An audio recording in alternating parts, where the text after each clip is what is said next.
وفاقی وزیر اطلاعات مریم اورنگزیب کی نیو یارک میں میڈیا سے گفتگو. کہا سب سے بڑا چیلنج سیلاب سے متاثرہ لوگوں کی بحالی اور سب سے بڑا بحران صحت کا ہے. ابھی اندازہ نہیں لگایا جا سکتا کہ نقصان کتنا ہوا.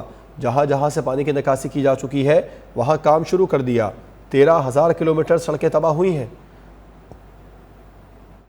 اس وقت ایک ریسکیو ریلیف کا جو پچھلے آپ دیکھ رہے ہیں کہ 2-3 ہفتوں سے ایک پورا سلسلہ جاری ہے، لیکن جو بڑا چیلنج ہے وہ ریکنسٹرکشن کا اور ریہیبلیٹیشن کا.